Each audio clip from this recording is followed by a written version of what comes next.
Hello everyone, very good evening.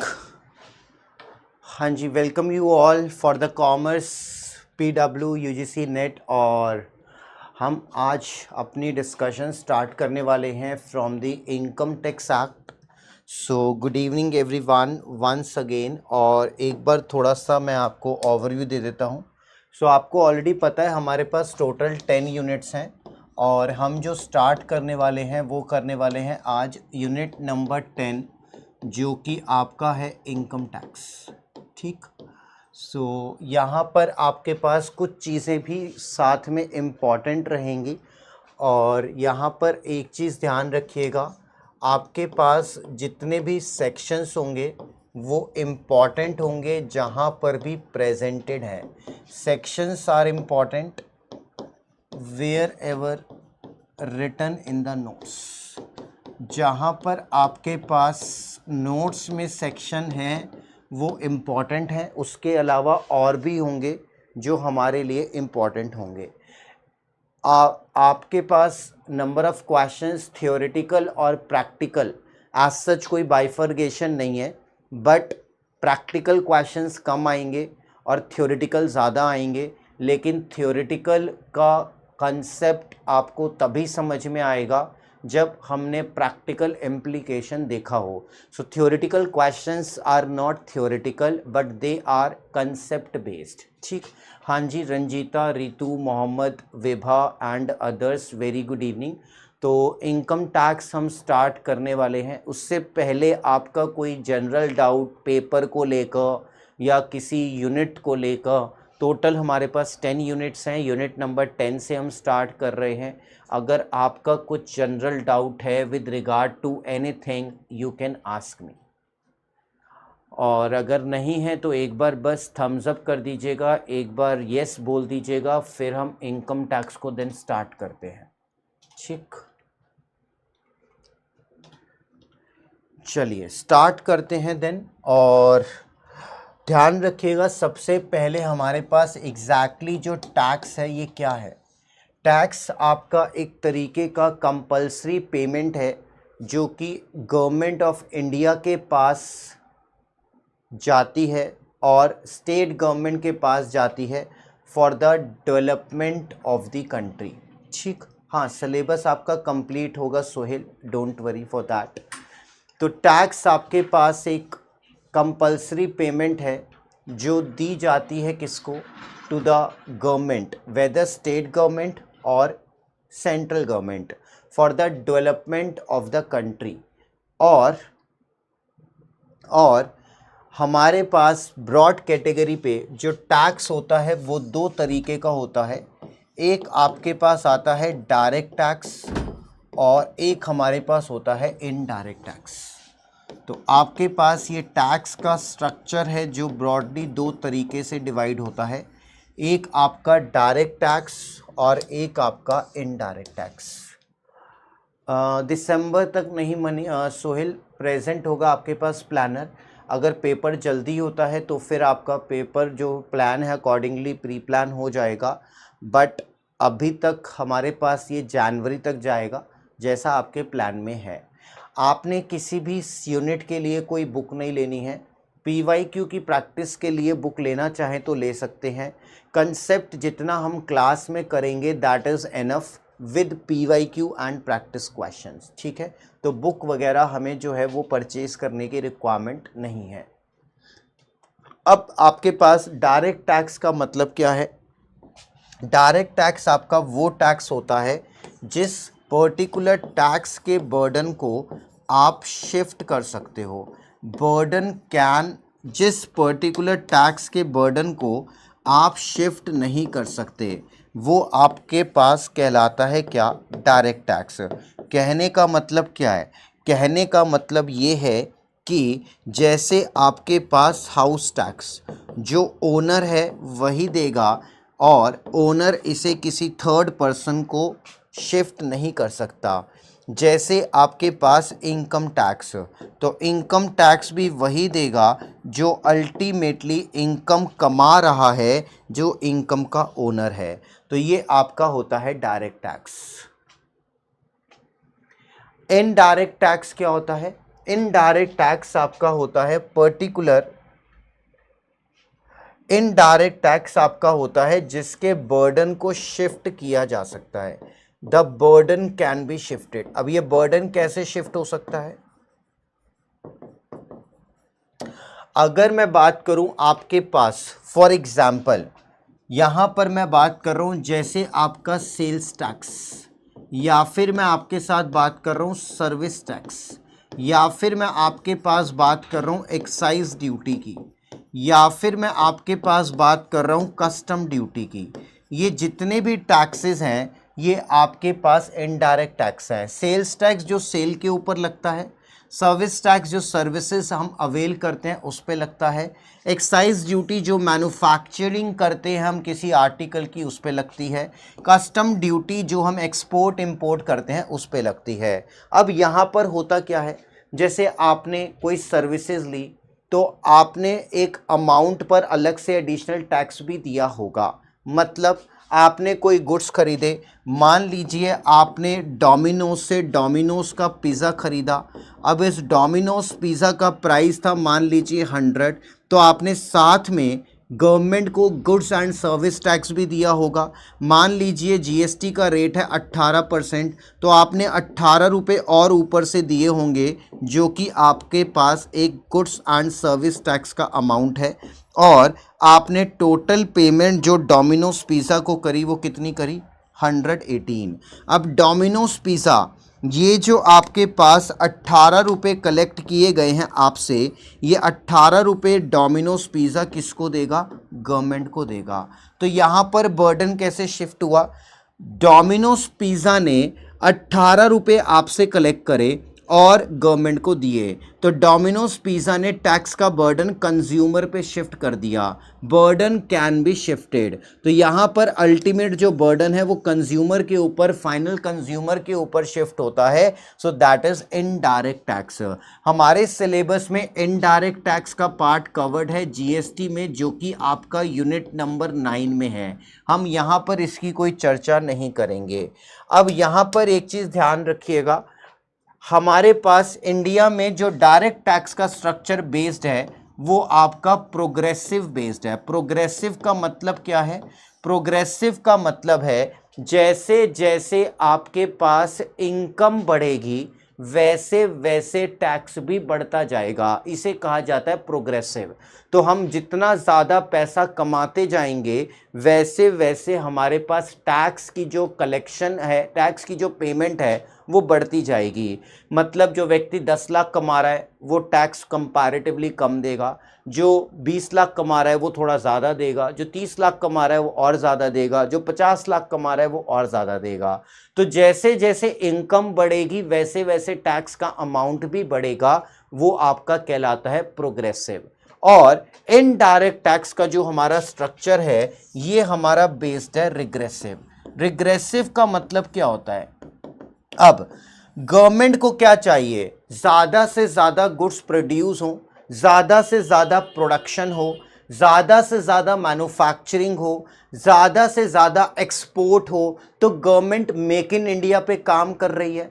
अब इस scenario में गवर्नमेंट कहती है जो जितना ज़्यादा प्रोडक्शन करेगा, जो जितना ज़्यादा एम्प्लॉयमेंट देगा, जो जितना ज़्यादा जीडीपी पे कंट्रीब्यूट करेगा, जितनी ज़्यादा मैन्युफैक्चरिंग करेगा, हम उससे इनडायरेक्ट टैक्स कम से कम लेंगे।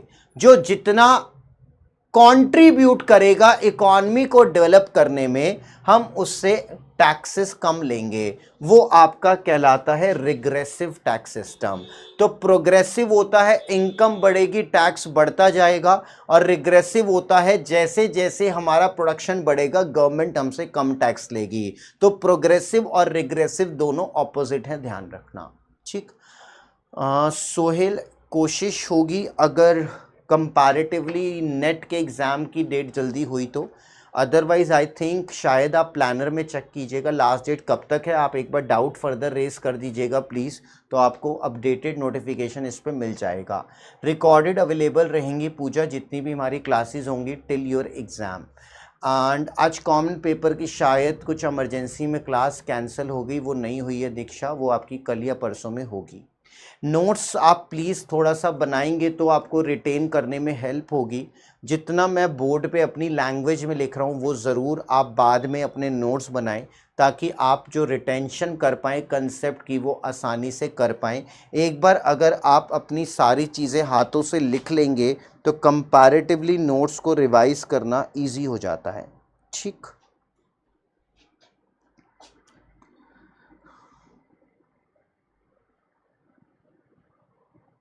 हाँ जी, आगे चलें।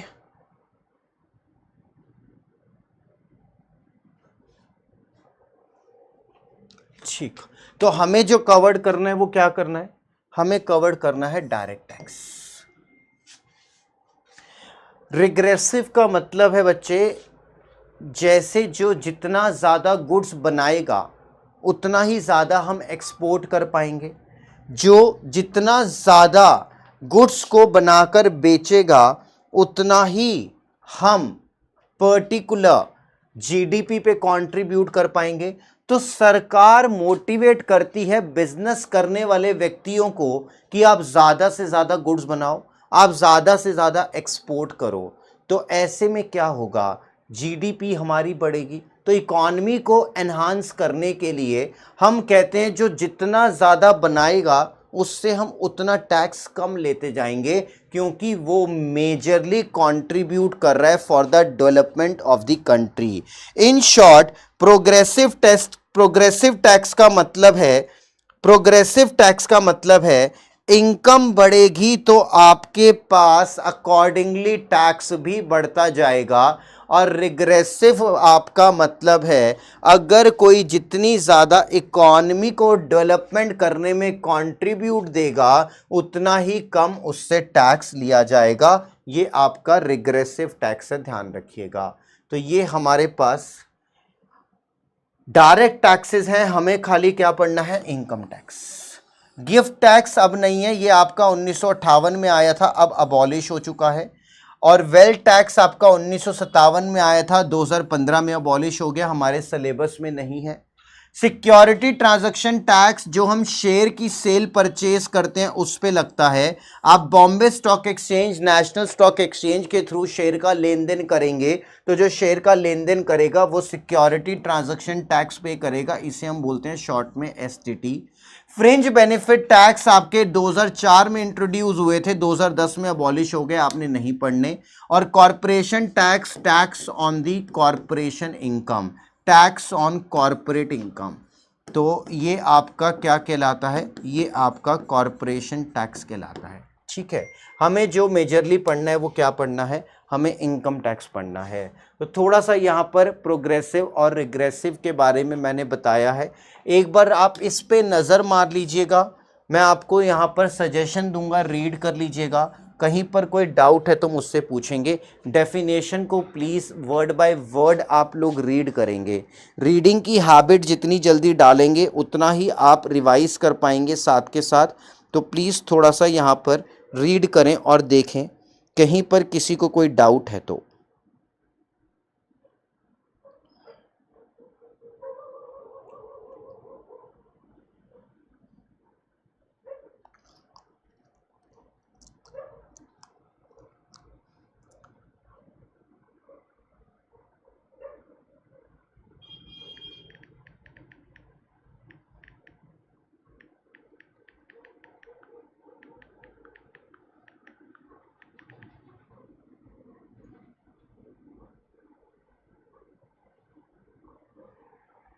हाँ जी, तो आपके पास प्रोग्रेसिव टैक्स होने वाली इनकम पर लगता है और जितने में हमने गुड्स खरीदे हैं, इन्वेंट्री खरीदी है, उसकी परसेंटेज पे लगता है।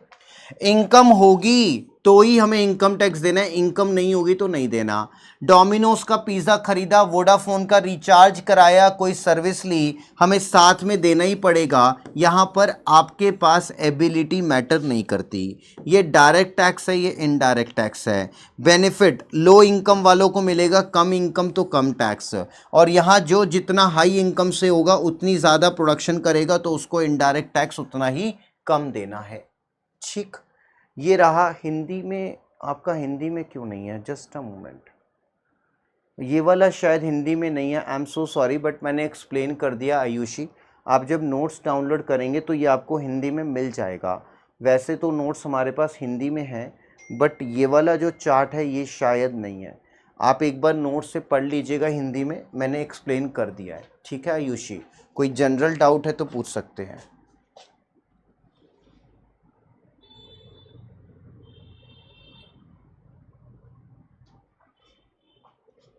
चलिए तो आगे बढ़ाते हैं अपने इनकम टैक्स को। और ठीक है, चलिए बेसिक प्रोविज़न की पहले हम बात करते हैं।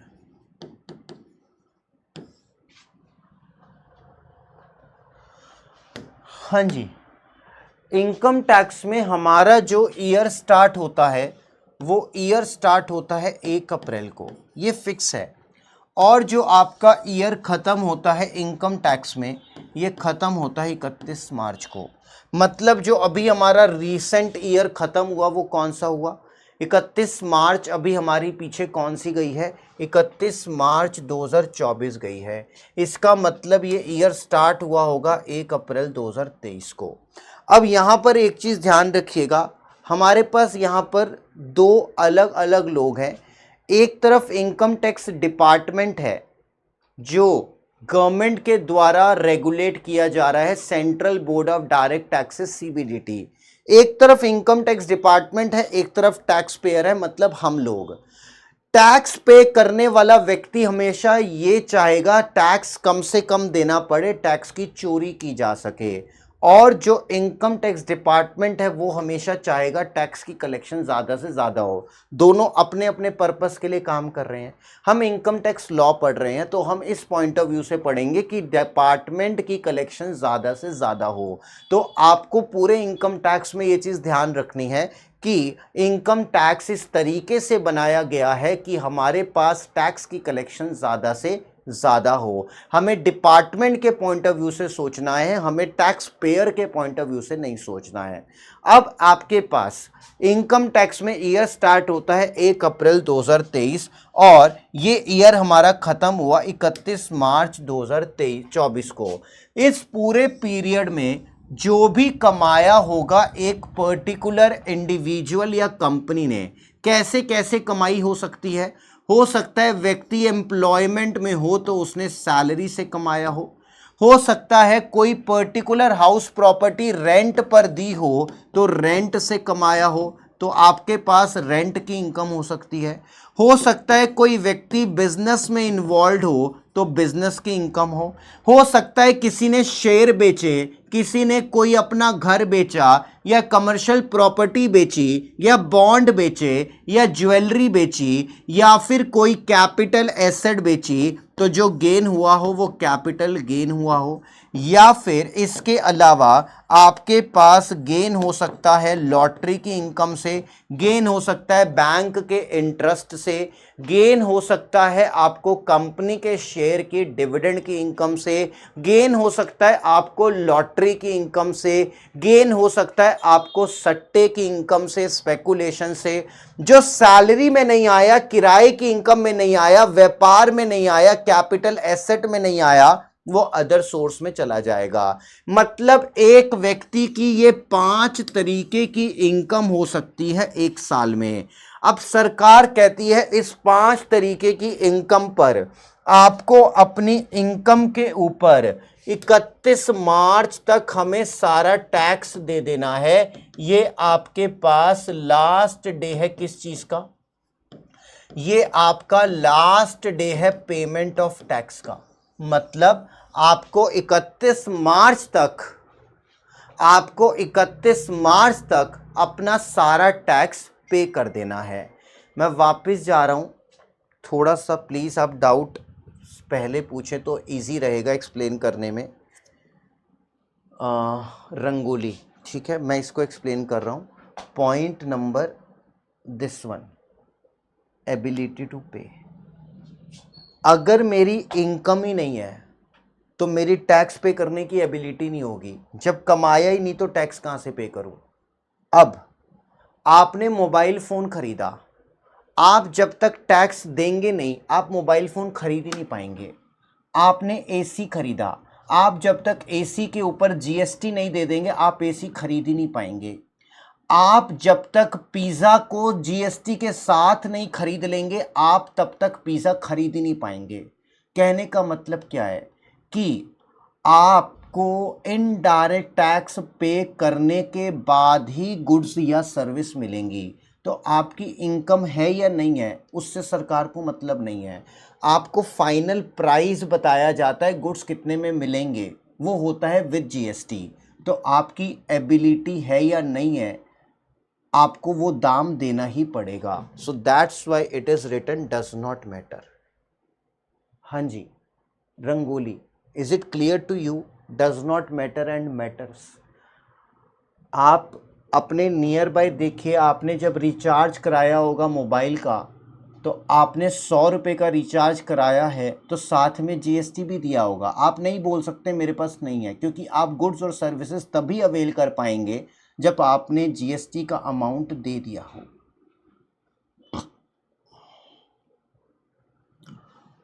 हाँ जी, चलूँ आगे।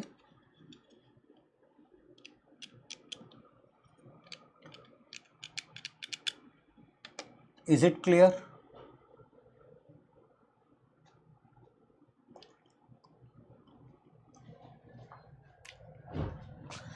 अब 31 मार्च तक आपको ये टैक्स सरकार के पास जमा कराना है, और आपको मैंने अभी बताया कि आप सरकार को जो टैक्स देंगे, सरकार को आपके ऊपर भरोसा नहीं है, क्योंकि आप एज अ टैक्स की हमेशा चोरी करने की कोशिश करेंगे। तो इस सिनेरियो में जो आपने टैक्स दिया 31 मार्च को, इसको कहा जाता है सेल्फ असेसमेंट टैक्स। मतलब आपने खुद कैलकुलेट करा कि हमारी ये इनकम थी और हमारी इस इनकम पर ये हमारा टैक्स बनता है, और आपने ये पर्टिकुलर टैक्स सरकार को डिपॉजिट करा दिया। ये आपके पास लास्ट डे थी टैक्स को डिपॉजिट कराने की, लेकिन सरकार को आपके इस टैक्स के कैलकुलेशन पर भरोसा नहीं है। तो आप जानते हो सरकार आपसे एक डॉक्यूमेंट मांगती है। आपको with in the period of 4 months, 31 मार्च से मतलब 31 जुलाई तक आपको एक डॉक्यूमेंट देना होता है, जिसमें आपकी सारी की सारी इनकम का ब्यौरा हो। इस डॉक्यूमेंट को कहा जाता है रिटर्न ऑफ इनकम। आपको एक डॉक्यूमेंट देना होता है, जिस डॉक्यूमेंट में आपकी सारी की सारी जो इनकम है उसका ब्यौरा हो। उस डॉक्यूमेंट को कहा जाता है रिटर्न ऑफ इनकम, मतलब आरओआई। तो ये आरओआई क्या है? ये आरओआई आपका एक तरीके का डॉक्यूमेंट है, जिसमें आपकी ये सारी रिटर्न की डिटेल होगी। आपसे ये डॉक्यूमेंट क्यों मंगाया? ताकि सरकार या डिपार्टमेंट आपकी रिटर्न को वेरीफाई कर पाए, आपकी रिटर्न को चेक कर पाए कि आपने जो टैक्स दिया वो सही दिया या नहीं दिया। मतलब ये रिटर्न आने के बाद आपके पास इस रिटर्न को क्या किया जाएगा? चेक किया जाएगा। इस चेक करने के प्रोसीजर को टेक्निकली हम बोलते हैं क्या? असेसमेंट। इस चेक करने के प्रोसीजर को टेक्निकली हम बोलते हैं क्या? असेसमेंट। तो ये असेसमेंट कब होगी? जब रिटर्न आ जाएगी। कौन करेगा? इनकम टैक्स डिपार्टमेंट करेगा। तो ये आपकी जो असेसमेंट होगी वो 31 मार्च 2024 के बाद होगी, क्योंकि उससे पहले तो रिटर्न ऑफ इनकम होगी ही नहीं। तो जो आपके पास असेसमेंट स्टार्ट होगी वो आपके पास स्टार्ट होगी इस डेट के बाद। जब हमने पैसा कमाया, जिस साल हमने इनकम कमाई, ये हमारा कौन सा साल था? 2023-24। अप्रैल से लेकर मार्च 24, मतलब 23-24। असेसमेंट इनकम टैक्स डिपार्टमेंट के द्वारा होगी जब रिटर्न मिल जाएगी, और ये रिटर्न मिली अगले साल, मतलब कब? 24-25 में। तो आप जानते हो जिस साल आपकी ये पर्टिकुलर रिटर्न डिपार्टमेंट के द्वारा असेस की जा रही है, उस ईयर को कहा जाता है असेसमेंट ईयर। और इनकम टैक्स डिपार्टमेंट का असेसिंग ऑफिसर जब आपकी ये रिटर्न असेस कर रहा है, चेक कर रहा है, तो क्या वो इनकम इसी साल की है या पिछले साल की है? पिछले साल की है। तो इसलिए जिस साल से आपकी इनकम बिलोंग करती है उसे कहा जाता है क्या? Previous year. तो आपके पास या तो होगा असेसमेंट ईयर या होगा प्रीवियस ईयर। प्रीवियस ईयर मतलब जिस साल से असेसी की इनकम बिलोंग करती है उसे प्रीवियस ईयर कहा जाता है, और जिस साल असेसी की इनकम असेस की जा रही है इनकम टैक्स डिपार्टमेंट के द्वारा उसे असेसमेंट ईयर कहा जाता है। तो आपके पास प्रीवियस ईयर और असेसमेंट ईयर यहां पर दो कंसेप्ट हो गए। ठीक, अब यहां पर अभी तक तो इन जनरल हमने यही पढ़ा कि आपके पास जो प्रीवियस ईयर का पीरियड होगा वो 12 महीने का होगा। अभी तक इन जनरल आपने ये पढ़ा कि आपके पास जो प्रीवियस ईयर का पीरियड होगा वो 12 महीने का होगा, और असेसमेंट ईयर का भी जो पीरियड होगा वो आपका 12 महीने का होगा। तो इस सिनेरियो में ध्यान रखना, अगर कभी इनकम टैक्स डिपार्टमेंट को लगता है कि कोई व्यक्ति इनकम टैक्स की चोरी कर सकता है, मतलब कोई व्यक्ति या तो देश छोड़ के भाग सकता है और टैक्स नहीं देगा, कोई व्यक्ति जिसने इंडिया में पैसा कमाया लेकिन वो टैक्स की चोरी कर सकता है, तो सरकार ईयर खत्म होने से पहले ही उसको मांग सकती है कि आप अपना पर्टिकुलर ब्यौरा हमें पहले दो। मतलब इन जनरल प्रीवियस ईयर 12 महीने का होगा, असेसमेंट ईयर उसका अगले साल में होगा, लेकिन अगर कभी सरकार को किसी पर्सन के ऊपर डाउट होता है कि ये व्यक्ति टैक्स की चोरी कर सकता है, तो सरकार उसको बीच में ही बोल सकती है भाई साहब अपनी रिटर्न दो और अपनी असेसमेंट कराओ। तो यहां पर क्या है? एक्सेप्शन, अपवाद। In general previous year of 12 months, लेकिन जब सरकार को लगेगा कि कोई टैक्स की चोरी कर रहा है तो आपका प्रीवियस ईयर 12 महीने से कम भी हो सकता है। कब कब आपका प्रीवियस ईयर 12 महीने से कम होगा वो पॉइंट हमें यहां पर देखने हैं। देखें, ये आपके पास एक्सेप्शन दी है कब आपका प्रीवियस ईयर 12 महीने से कम हो सकता है। 5 पॉइंट विद सेक्शन आपने याद रखने हैं। सेक्शन 172, सेक्शन 174, सेक्शन 174 ए, सेक्शन 175, सेक्शन 176। इन पांचों पॉइंट में एक चीज कॉमन है। क्या? इन पांचों पॉइंट में एक चीज कॉमन है, person is having an intention. Person की ये इंटेंशन है क्या? कि वो टैक्स की चोरी करेगा, टैक्स को इवेड करेगा। इवेड मतलब चोरी करना। ये आप हिंदी में देख सकते हैं। देखें क्या, अगर किसी पर्टिकुलर पर्सन जो भारत का निवासी नहीं है वो शिपिंग का व्यवसाय कर रहा है, अगर वो शिपिंग का व्यवसाय कर रहा है, शिप से बाहर जाएगा, वापस भारत में नहीं आया, तो हम उसे कैसे ढूंढेंगे भारत के बाहर? वो व्यक्ति जो भारत छोड़ने की बात कर रहा है, भाई साहब ये तो दोबारा आएगा ही नहीं, इससे टैक्स पहले ले लो। किसी विशेष घटना के लिए गठित एओपी बीओआई का आकलन, मतलब हमने एओपी बीओपी बनाई, कल को अलग होगी तो टैक्स नहीं मिलेगा, पहले ही ले लो। कर से बचने के लिए प्रॉपर्टी को ट्रांसफर करना क्या कि टैक्स बचाया जा सके, और अगर कोई व्यवसाय बंद हो गया है तो उससे पहले ही टैक्स ले लो, क्योंकि बंद होने के बाद तो मालिक मिलेगा ही नहीं। तो यहां पर आपके पास जो प्रीवियस ईयर है वो 12 महीने से कम होगा, यहां पर प्रीवियस ईयर 12 महीने से ज्यादा का नहीं होगा। सेक्शन 172, 174, 174 ए, 175, 176 ये आपने याद रखने हैं। क्लियर? यहां तक किसी का कोई डाउट?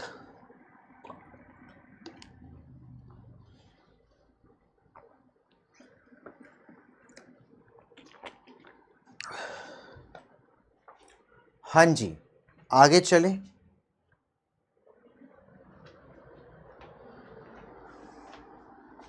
रीड करना है दोबारा तो बताएं, हिंदी में भी है, पहले वाला नहीं था बट ये सब तो हिंदी में है।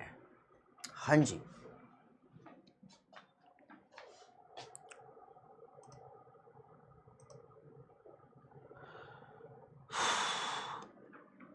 ओके चलिए। तो ये तो आपका पॉइंट था जनरल का, जो हमने बात करी प्रीवियस ईयर आपका 12 महीने का होगा, ये आपने याद रखना है। 174 क्या है? अच्छा चलिए एक बार इसको हम यहीं पर करते हैं। जो भी व्यक्ति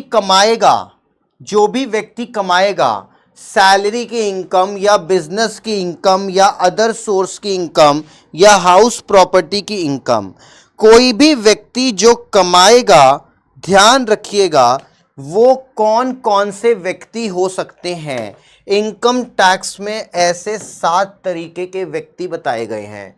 नंबर 1 होता है इंडिविजुअल, जैसे आप और मैं। नंबर 2 वो व्यक्ति कौन हो सकता है, इन सबको हम क्या बोलते हैं, इन सबको हम बोलते हैं पर्सन। पर्सन मतलब असेसी, असेसमेंट होगी इनकी तो इनको हो गया असेसी। इंडिविजुअल के अलावा हिंदू अनडिवाइडेड फैमिली, जो आप जॉइंट फैमिली का कंसेप्ट पढ़ते हो, सीनियर मेंबर होता है कर्ता, HUF। HUF के अलावा हमारे पास यहां पर आता है और कौन, कंपनी। कंपनी आपके पास भारतीय भी हो सकती है, विदेशी भी हो सकती है। और हमारे पास आता है पार्टनरशिप फर्म, जो ये इनकम को अर्न करेगा। और हमारे पास हो सकता है कौन, एसोसिएशन ऑफ पर्सन और बॉडी ऑफ इंडिविजुअल। अब ये क्या है, अभी मैं इसको एक्सप्लेन करूंगा। Association of person body of individual. और कौन हो सकता है, और हो सकता है जो ये इनकम कमाएगा, that is local authority. Local authority का मतलब क्या होता है, अथॉरिटी जो कि लोकली रजिस्टर्ड है स्टेट गवर्नमेंट के द्वारा। जैसे म्यूनिसिपैलिटीज आपने सुना होगा, पंचायत सुनी होंगी, पंचायती राज, तो उन्हें कहा जाता है क्या, उन्हें कहा जाता है लोकल अथॉरिटी। और कौन पैसा यहां कमा सकता है, आर्टिफिशियल जुडिशियल पर्सन। अब ये आर्टिफिशियल जुडिशियल पर्सन कौन, जैसे कोई पर्सन जो लॉ के द्वारा एग्जिस्टेंस में आया। जैसे आपके पास UGC एक्ट 1956, तो ये हमारा एक्ट है। अब एंटी अथॉरिटी एग्जामिनेशन कंडक्ट करती है तो पैसा कमाती है, तो वो क्या है, आर्टिफिशियल जुडिशियल पर्सन। मतलब कोई यूनिवर्सिटी, इंस्टीट्यूशन, कॉलेज, वो क्या होगा, आर्टिफिशियल जुडिशियल पर्सन। 7 हो गए, 1 2 3 4 5 6 7। लोकल अथॉरिटी, म्यूनिसिपैलिटी या पंचायती राज, आर्टिफिशियल जुडिशियल पर्सन जो लॉ से एग्जिस्टेंस में आया। और अब मैं आपको बताता हूं AOP BOI क्या होता है। देखें मैं आपको यहां पर 7 तरीके के असेसी दिखा दूं, यहां तो नहीं है,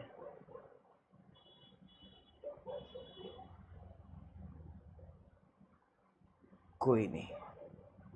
देखें जैसे मान लीजिए जब कोई 2 या 2 से ज्यादा व्यक्ति आपस में मिलकर व्यापार करते हैं तो उसे कहा जाता है AOP और BOI। मतलब अगर मान लीजिए 2 व्यक्ति जो आपस में काम कर रहे हैं, उनमें से आपके पास एक है इंडिविजुअल और एक है कंपनी, तो एक ये क्या बन गया, ये आपका एसोसिएशन ऑफ पर्सन बन गया, क्योंकि एक व्यक्ति है इंडिविजुअल और एक व्यक्ति है कंपनी, तो ये AOP हो गया।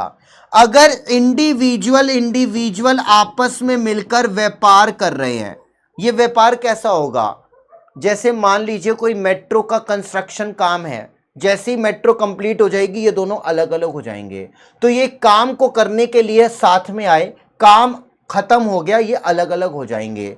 अब ये AOP कब, जब 2 अलग अलग पर्सन हो, इंडिविजुअल दोनों इंडिविजुअल है तो ये क्या होगा, बॉडी ऑफ इंडिविजुअल। अगर पार्टनरशिप फर्म और कंपनी साथ में आए काम करने के लिए तो ये क्या होगा, AOP। सेक्शन 174A ये कहता है जब दो व्यक्ति आपस में मिलकर काम कर रहे हैं जो एओपी और बीओआई हैं, तो उनके अलग होने के टाइम पर ही हम टैक्स ले लेंगे, अदरवाइज बाद में हम टैक्स किससे लेंगे, इंडिविजुअल से लेंगे या कंपनी से लेंगे, पार्टनरशिप से लेंगे या कंपनी से लेंगे। तो सेक्शन 174 ए कहता है एओपी बीओआई जो अलग अलग हो रही हैं, अलग होते वक्त इनकम टैक्स डिपार्टमेंट उनसे टैक्स ले लेगा। ठीक, AOP can be said partnership. Partnership एक पर्सन है और इंडिविजुअल एक अलग पर्सन है सोहेल, तो पार्टनरशिप होगा तो वो एओपी ही कहलाएगा, दैट इज ट्रू। ठीक है, समझ में आ गया। 174 ए आप दोबारा से रीड कर लेंगे और कहीं पर कोई डाउट होगा तो पूछ लेंगे। तो ये पर्टिकुलर इवेंट जैसे ही खत्म होगा इनकी असेसमेंट पहले होगी। हाँ जी, एक बार गो थ्रू कर लेंगे, मुझे 1 मिनट देंगे, I will just came back.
हाँ जी, is it clear now?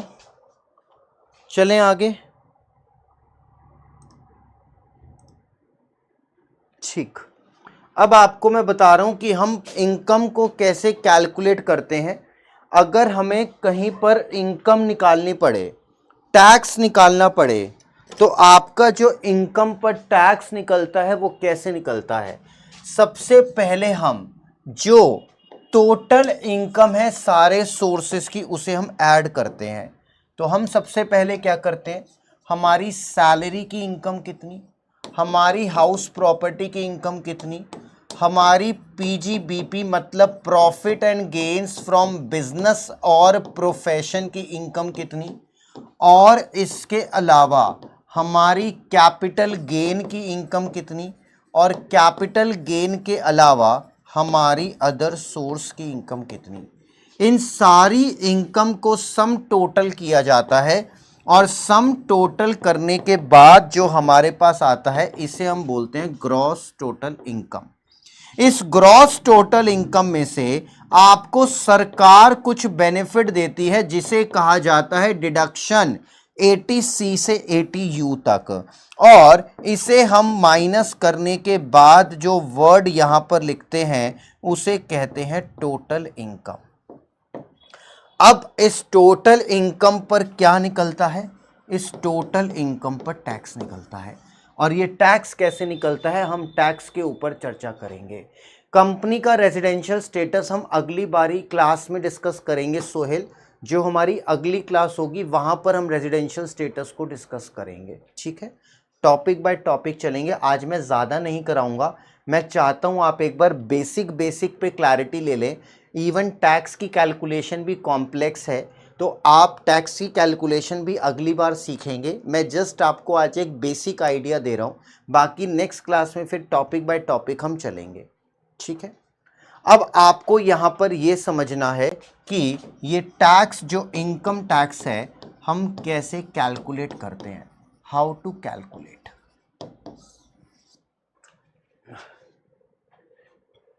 80C to 80U क्या है? विभा, आपकी जो ये टोटल इनकम आएगी, तो आप अपनी यंग एज में पैसा कमा रहे हो, सरकार कहती है आप इस पैसे को अपने रिटायरमेंट की एज के लिए इन्वेस्ट करो, रिटायरमेंट की एज में सेव करो, ताकि आपको रिटायरमेंट की एज में काम आए 60 साल बाद।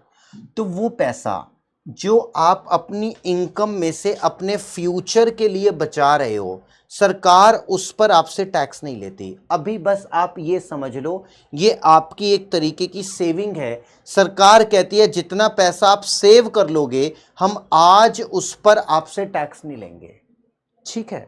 जब फ्यूचर में आपको ये मिलेगा तब ले लेंगे। आज क्योंकि आपने अपने रिटायरमेंट का सोचा, तो आज आप इस पे टैक्स मत देना। इसे कहा जाता है डिडक्शन, मतलब ये आपका एक तरीके का बेनिफिट है, ठीक? डिडक्शन और एग्जेम्पशन में क्या डिफरेंस है अतुल, ध्यान रखिएगा। जो आपको डिडक्शन दी जाती है बच्चे, वो कहां से दी जाती है? आपको डिडक्शन दी जाती है from the income which is a part of, जो कि आपका पार्ट है किसका? ग्रॉस टोटल इनकम का। ये इनकम आई होगी, मैंने इसमें से डिडक्शन दी है, ठीक है? हाँ, प्रोविडेंट फंड, पेंशन, ये सब हम यहाँ पे पढ़ेंगे। तो यहाँ से मैंने ये दिया है। एग्जेम्पशन का मतलब क्या होता है? आपके पास एग्जेम्पशन वहाँ से होती है जो ग्रॉस टोटल इनकम का पार्ट ही नहीं है।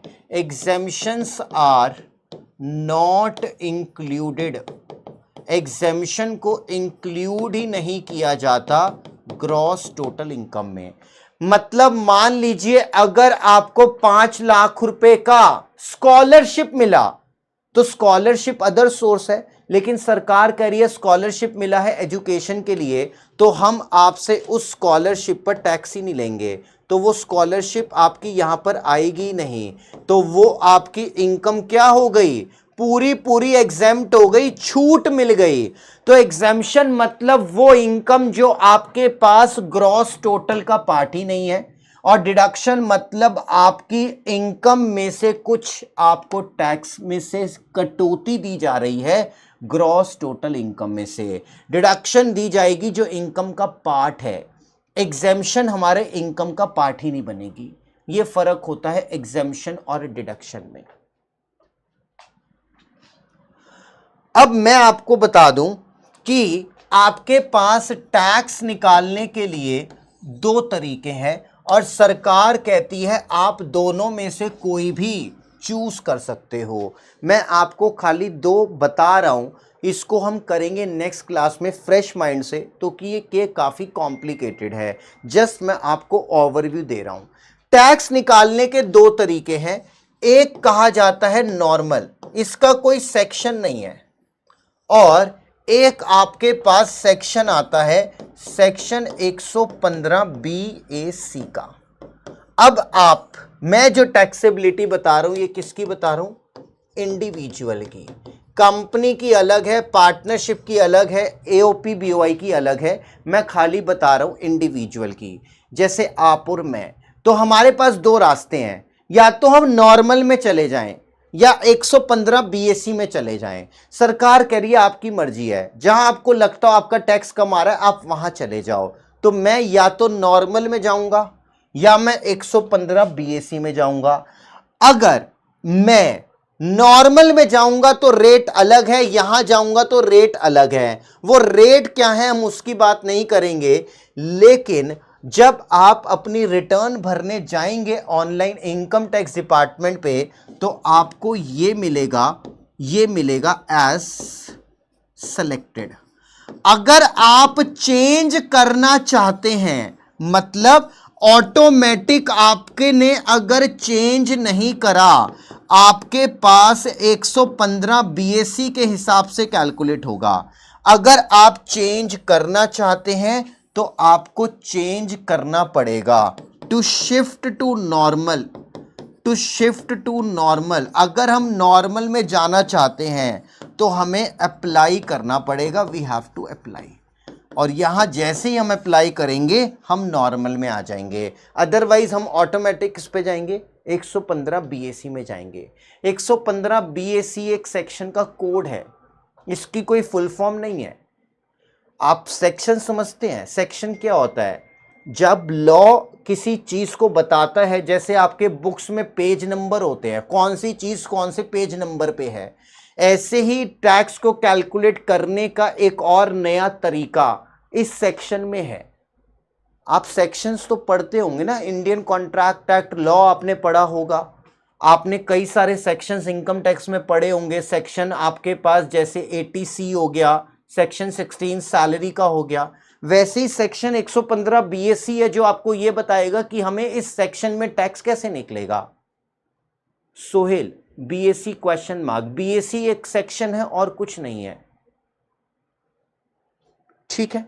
अब हम अगली क्लास में यह देखेंगे कि हम इन टैक्स को कैसे कैलकुलेट कर सकते हैं। आज आप एक बेसिक रिवाइज कीजिएगा, अगली क्लास में मैं आपके साथ ये डिस्कशन करूंगा कि हम कैसे इस टैक्स को कैलकुलेट करेंगे। आपने रिवाइज करना है, आज आपने अभी डीपीपी के क्वेश्चन मत देना क्योंकि वहां पर यहाँ के क्वेश्चन आएंगे, बट हमारे लिए थोड़ा चीज़ें कॉम्प्लिकेट हो जाएंगी अगर मैं इसको आज ही कराऊंगा। एक आपने बस बेसिक ओवरव्यू आज लेना था जो मैंने दे दिया। जितना अभी तक हमने पढ़ा है उसमें किसी का कोई डाउट है तो पूछिए, इसकी कैलकुलेशन को हम देखेंगे अगली बार। हाँ जी, क्लियर होती है बात। हाँ, आपके लिए असेसमेंट ईयर 23-24 एप्लीकेबल होगा क्योंकि 24-25 आपके एग्जाम तक खत्म नहीं होगा प्रवीण, लेकिन जो इस बार बजट आई थी वो हमारे एग्जाम में लगेंगी, ठीक है। कि आप दिसंबर में देंगे, दिसंबर तक 24-25 खत्म नहीं होगा तो आपके पास 23-24 लगेगा, लेकिन जो अभी हमारी अमेंडमेंट आई है 2024 की वो हमारे एग्जाम में अमेंडमेंट एप्लीकेबल रहेंगी। हमें जनरल नॉलेज रीसेंट अपडेशन होनी चाहिए जो हमारे एग्जाम से रिलेटेड है और वो आपका करंट अफेयर का पार्ट बनेगा, ध्यान रखिएगा। तो करंट अफेयर के पॉइंट ऑफ व्यू से इस बार का बजट हमारे लिए इंपॉर्टेंट रहेगा प्रवीण, ठीक है। यहां तक थोड़ा सा रिवाइज कीजिएगा माइंड को फ्रेश करके। अगली क्लास में जो टैक्स की कैलकुलेशंस हैं हम उसके बारे में चर्चा करेंगे एंड वी विल सी कि हमारे पास टैक्स को कैलकुलेट कैसे किया जाता है, ठीक है। प्रीवियस ईयर वो ईयर होता है पढ़ना जिस साल हमने पैसे को कमाया है। अब इनकम टैक्स डिपार्टमेंट यहां पर आ गया है और इनकम टैक्स डिपार्टमेंट के पास जो डेटा आएगा वो तो पिछले साल का आएगा। तो इनकम टैक्स डिपार्टमेंट के लिए जो रिटर्न का डेटा है वो पिछले साल का है, तो इसलिए वो प्रीवियस ईयर बन गया। प्रीवियस ईयर जिस साल पैसे को कमाया, असेसमेंट ईयर जिस साल इनकम टैक्स डिपार्टमेंट आपके रिटर्न को असेस करेगा। नोट से एक बार डेफिनेशन को जरूर पढ़िएगा। बॉडी ऑफ इंडिविजुअल मतलब वो बॉडी जिसमें सारे इंडिविजुअल हैं। एसोसिएशन ऑफ पर्सन मतलब जिसमें इंडिविजुअल पार्टनरशिप है, जिसमें पार्टनरशिप कंपनी है, जिसमें कंपनी एंड इंडिविजुअल है, मतलब सारे इंडिविजुअल हो गए तो बॉडी ऑफ इंडिविजुअल है। जिसमें इंडिविजुअल पर्सन एक और हो गया तो वो एसोसिएशन ऑफ पर्सन है। सोहेल, ठीक। चलिए, तो डाउट अगर कोई होगा तो प्लीज डाउट सेशन में डाल दीजिएगा एंड नेक्स्ट टाइम देन हम इसे जो है टैक्स की कैलकुलेशंस के साथ कंक्लूड करेंगे। चलिए, thanks a lot, bye bye, take care everyone. Revise कर लीजिएगा, next time we will continue the same. Thanks a lot, bye bye, take care everyone.